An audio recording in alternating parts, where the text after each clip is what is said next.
Hi friends, welcome to social theme பத்து channel. Idli மாவு அரைச்சோன்னு வச்சுக்கோங்களேன், மொத்தமாக கரைச்சிக்க வேண்டாம். பாதி மட்டும் நமக்கு எவ்வளோ தேவையோ அதை மட்டும் கரைச்சிட்டு மீதி எடுத்து ஃப்ரிட்ஜில் வச்சிடலாம். ஸோ அந்த மாதிரி எடுத்து வச்ச மாவு தான் இது. இப்போது நம்ம நைட்டுக்கு பண்ண போகிறோம் அப்படின்னா ஒரு 2 மணி நேரம் முன்னாடி அந்த ஃப்ரிட்ஜிலேருந்து மாவை எடுத்து நமக்கு எந்த பாத்திரத்தில் தேவையோ அந்த பாத்திரத்தில் எத்தனை கரண்டி வேணுமோ அத்தனை கரண்டி எடுத்து போட்டுக்கலாம். கையில் போடாதீங்க, ஏன்னா கை பட்டுதுன்னா புளிக்க ஆரம்பிச்சிடும். ஸோ இப்போ நான் நைட்டில் 3 பேருக்கு அப்படின்னா தோசை தான் ஊற்ற போகிறேன். ஒரு 5 கரண்டி மாவு எடுத்து போட்டுக்கிட்டு மீதியை அப்படியே எடுத்து ஃப்ரிட்ஜில் எடுத்து வச்சிட்டேன் ஃப்ரெண்ட்ஸ். இப்போ பாருங்கள், இது உப்பு போடாத கரைக்காத மாவு. இதை அப்படியே எடுத்து நம்ம வச்சிடலாம் ஃப்ரிட்ஜில். இப்போ நம்ம பாத்திரத்தில் எடுத்து வச்சுருக்கோம் பார்த்தீங்களா, அந்த மாவு தான் இப்போ நம்ம 2 மணி நேரம் முன்னாடியே நம்ம கரைச்சி வச்சிடலாம்.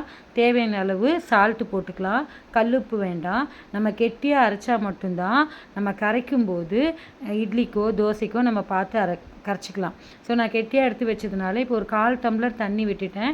நான் தோசைக்கு தான் பண்ண போகிறேன். அதனால் நான் கொஞ்சமாக தண்ணி விட்டு நல்லா கலக்கி விட்டுக்கிட்டேன் ஃப்ரெண்ட்ஸ். ஒரு கையில் வீடியோ எடுத்துக்கிட்டே நான் கலக்கிறதுனால பாத்திரம் ரொட்டேட் ஆகுது.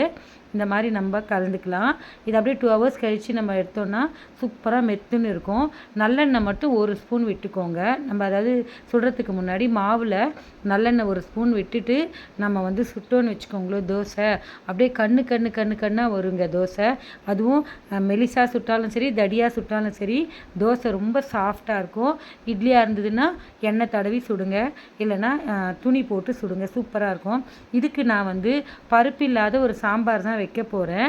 அந்த சாம்பாரை நான் வீடியோவாக போடுறேன் பாருங்கள். இன்றைக்கி நைட் நம்ம வீட்டில் தோசையும் பருப்பு இல்லாத சாம்பாரும் தான் ஃப்ரெண்ட்ஸ். Bye friends.